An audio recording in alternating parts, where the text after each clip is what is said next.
we have to talk about the labor market or the economy, because right now we could call it automation, continuously using robots or machines or advanced software that are step by step replacing workers.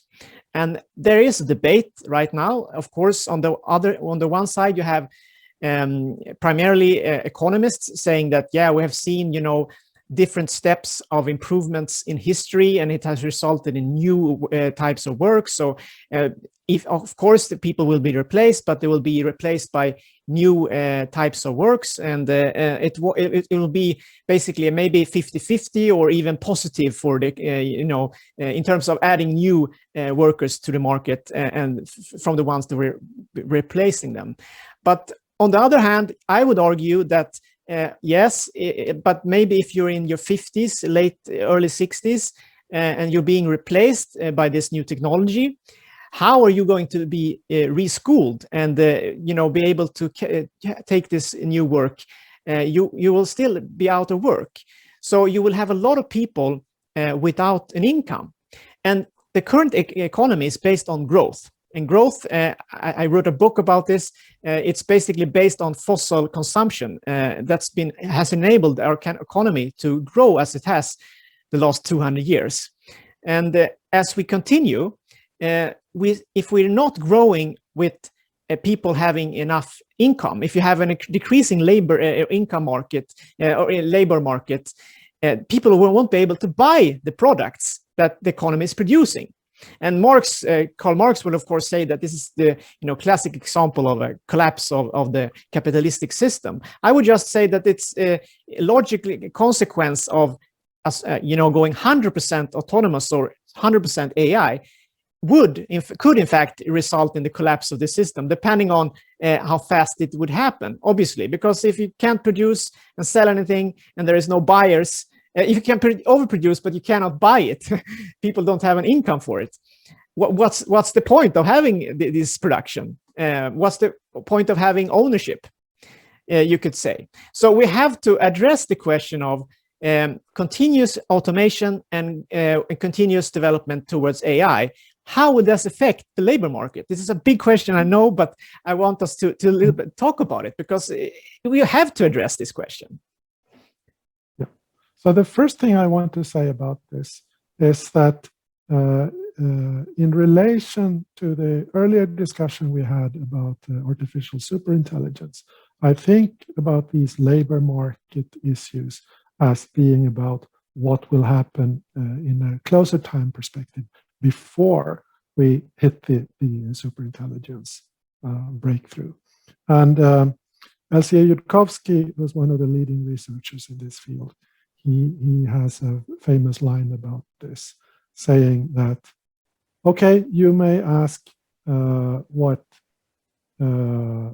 effect superintelligence will have on the labor market.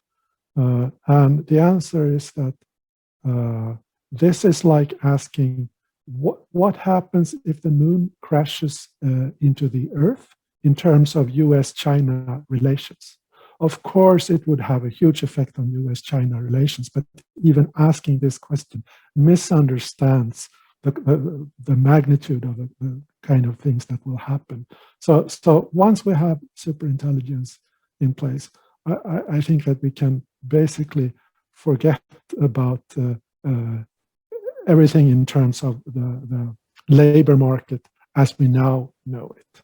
But let's think about this more gradual process. Yes. Where artificial intelligence causes more and more automation. And the concerns you raise, I think they are real.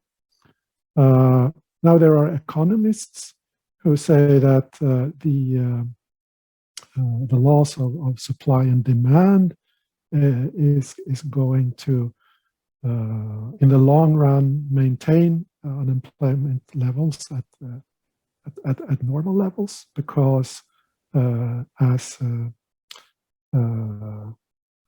AI advances in some fields, there are always going to be fields where humans are relatively better than in these fields. We may not be better than the AIs themselves, but there would still be an incentive to have humans working in these fields, where our relative position is the best compared to other fields.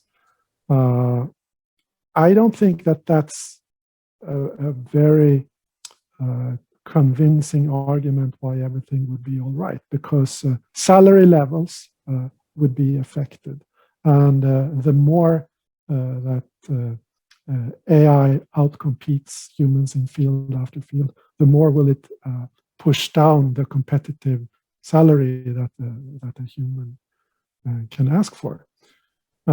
Yes. Yes, and I just wanted to add a thing to the soup, so to speak. I mean, this gradual process you're talking about, it's happening before artificial general AI, and I totally agree. That's what I wanted to raise that point, and you answered it. But I just thought also that people must understand that this gradual process would mean that the redistribution of wealth would be extreme. So if you think someone is super rich like Elon Musk today, he will be a picnic compared to what a few 1 or 2% of the, if not even that, 0.00% of the population will have 99.999% of the wealth.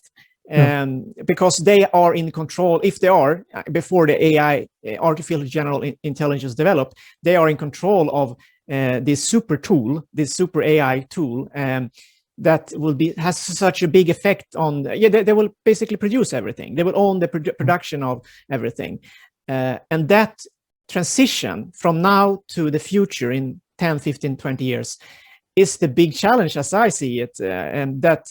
How do we make that peacefully and without social injustice and make it fair? Yes. And one perspective on this, which I don't think I say so much about in the book, but it's this, that much of what happens in society is affected by the power balance between elites and the masses. And throughout the history, the elites, there have been limits to what they can do because they still need the masses to do all the work.